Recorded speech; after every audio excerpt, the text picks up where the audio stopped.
Thanks, everyone, for joining us for another episode of America Uncanceled on CPAC Now. There's so many things happening at once. Obviously, we just went through another kind of strange election in America. And this whole question of whether or not Joe Biden is a leader on the world stage worthy of the presidency and the important mantle that is for freedom lovers all over the country was on display as the president met with Xi from China and is out about on the world stage saying that our most pressing issue is, and you know the answer, global climate change. So who better to talk about what's really at stake and how scary it is what's going on with Russia's invasion of Ukraine and China on the move.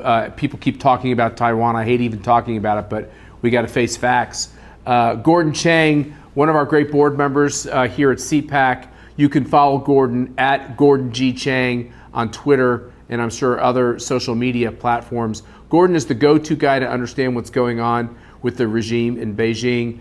Gordon, thanks for joining me. What's your take on Biden's strange visit to this international meeting where he immediately seemed to have gotten sick and canceled dinner plans?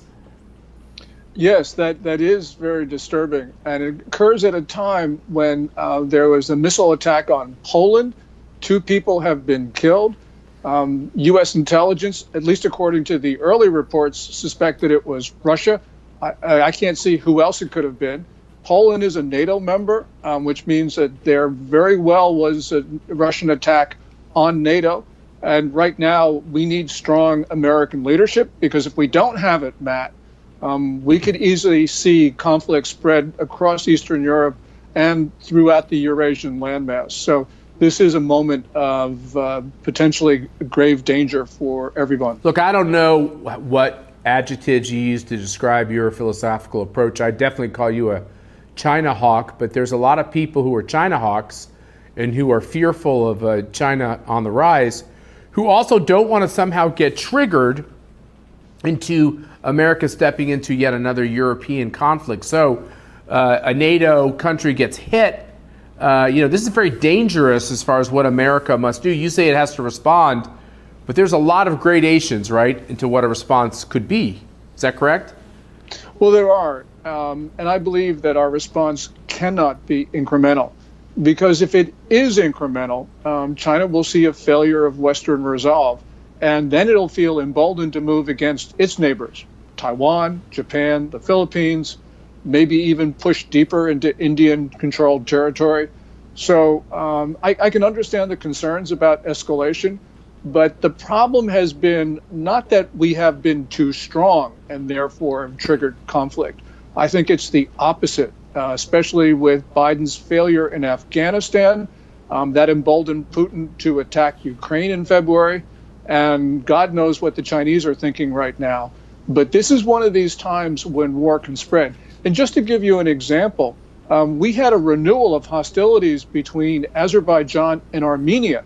Now, they settled their disputes in end of 2020, but they thought that they could actually go at it again because they saw that international order was breaking down in the wake of Russia's invasion of Ukraine.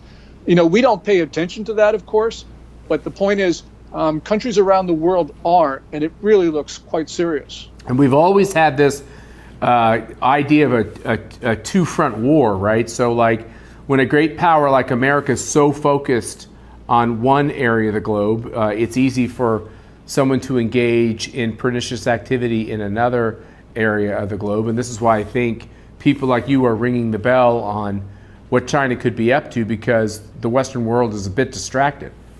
Yes. This is we've seen this before. And it works both on the downside and upside. When peace breaks out someplace, you sort of see peace breaking out elsewhere. But now we're in the opposite cycle where dictators, autocrats, you name it, are starting to see that they can take advantage of the situation. And that means war can spread very fast. The United States is not prepared for this. We wouldn't be in this situation if we hadn't had failures last year. But this is now starting to spread. And the question is, whether President Biden is strong enough to lead Western nations and our allies and friends and partners.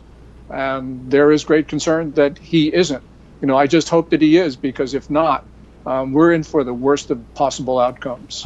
Since we know each other, I'm going to pretend like we don't have an audience at this point. I want to ask you a question that's a little unfair, because it can seem mean, but I can't help thinking about this when I think about this relationship between Xi and Biden and China and a once strong America, a once great America, which seems to be on the decline pretty fast. What do you think the Chinese reaction is to the election we just had? Well, Biden actually tried to set the tone in his first comments in his post-summit press conference, where he talked about how democracy is on the upswing, and he was referring, of course, to the results in the midterm. And there were other elements to it as well, because China's been attacking our democracy relentlessly. So I think that they felt that Biden was in a stronger position. But we don't know.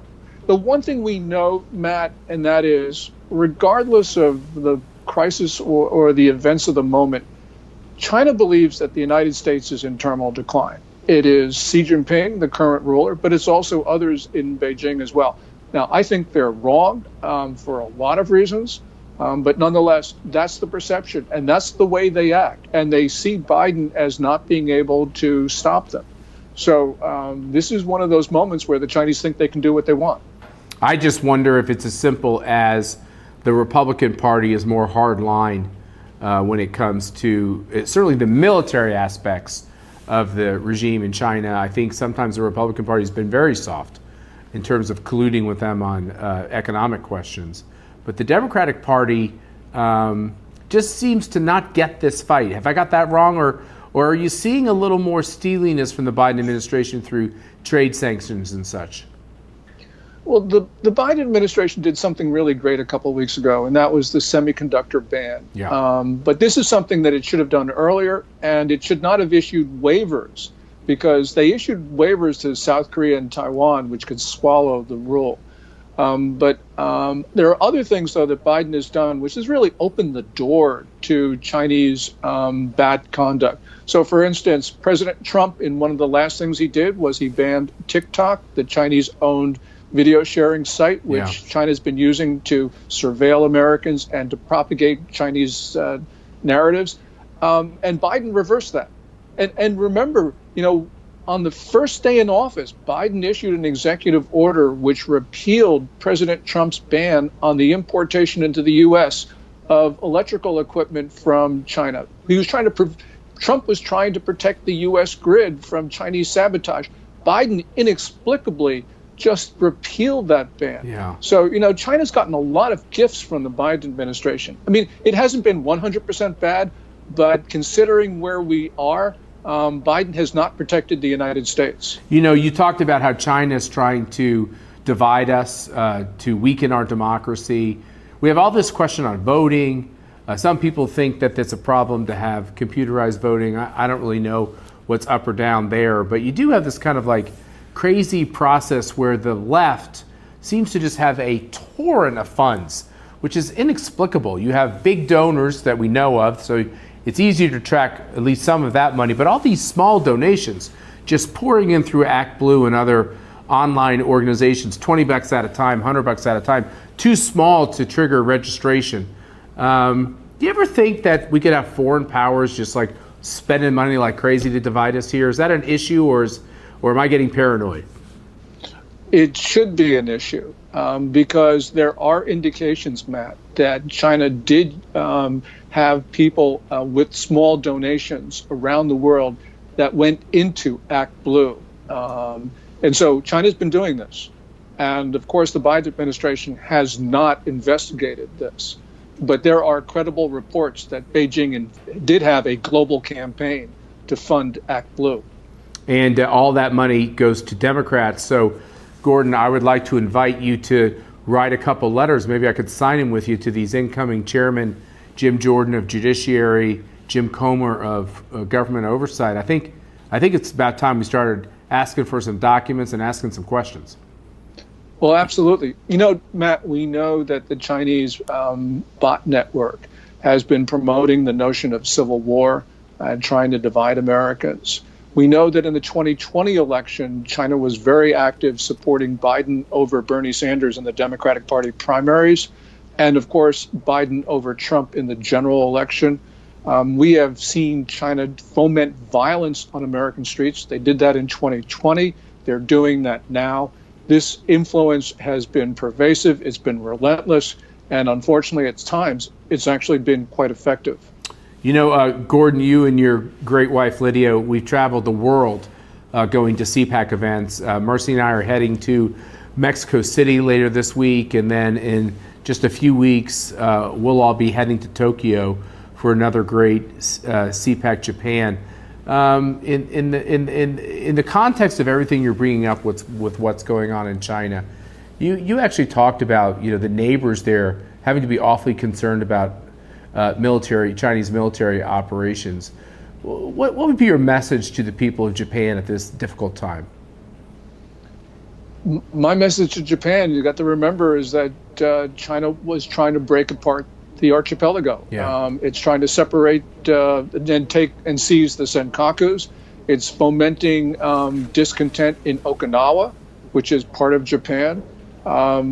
The business community in Japan is pro-China. Kishida, the prime minister, has to react to that, but they've got to remember that this is an existential fight, and we have to remember that as well. Biden doesn't think so.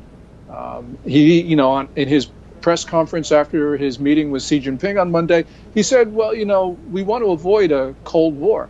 Well, I don't know what you call it, but China has, through selling fentanyl and spreading COVID-19, it's killed many Americans. And Matt, as of today, at least according to the Johns Hopkins Coronavirus Resource Center, we're talking about 1,075,000 Americans who have been killed by COVID-19. This is a disease that should not have left the central part of China. Xi Jinping deliberately spread it beyond its borders. And we're also talking about fentanyl. That's 78,000 Americans last year who died from overdoses of illegal Chinese fentanyl, which the Communist Party was behind these large Chinese fentanyl gangs. Yeah, no, you're right. I mean, these are incredibly serious issues, and we are reminded by our friends who we partner with in Japan. You have the major center-right party, which after the assassination of Abe, is trying to find its philosophical moorings. And one of the things CPAC does, where we just did in Australia, where the center-right party down there, the Liberal Party, lost power, is to remind them the philosophical reasons, the policy reasons why they are a party at all. And I think that's going to be another moment in Japan to remind them that conservative values of less government, lower taxes, the rule of law, and standing up for human rights, these are principles that any party that wants to lead at these times must embrace. So it's going to be a pretty critical moment. It certainly will be. As we define conservatism, it's the political philosophy that sovereignty resides in the individual. And only if you believe that will you believe in liberty and freedom. This is just absolutely critical to the foundation of not only America, but Western society in general. Gordon, those are the great words from Dan Schneider, our former vice president, who formulated that definition, which is just spot on. And you were recently on Meet the Press. I'm sure we're going to show a clip from your conversation. I want to also applaud you. It's something Mercy and I have tried to do as well, which is to take our ideas and to take our thinking everywhere. We take it all over the globe, and we take it to every media outlet who will listen, who will give us a chance to talk. And I applaud you for doing that, because I think China is one of the few topical issues, one of the few challenges where I think the left and right can come together. I think Republicans and Democrats can come together on this. I'm sure you agree. Yes, and it is happening. Because we're seeing a consensus on China. Now, not everybody agrees on what should be done, but that disagreement on what should be done is not partisan. It's not Republican or Democrat. It's not even liberal or conservative. There are serious disagreements about it, but everyone agrees that something has to be done. And as we're seeing, as China's bad acting becomes more obvious, and China becomes more malicious and belligerent, it is driving that consensus in the United States. And we have to get together. We have to unite because we do have a common enemy. Yeah, for sure. Once again, follow Gordon Chang at Gordon G. Chang on Twitter. You can come to our website and see the great things that Gordon is doing and saying about what's going on around the globe. And once again, I hope you will look. Our registration for CPAC is live on our website, conservative.org, cpac.org. Sign up for the CPAC. I think it's important for us to come back to Washington, D.C., plant our flag in the ground in our nation's capital and say, hey, Republicans are going to be strong with this new House majority and get some real things done. So, Gordon, thanks for joining us today. And thank you all for watching another great episode of America Uncanceled.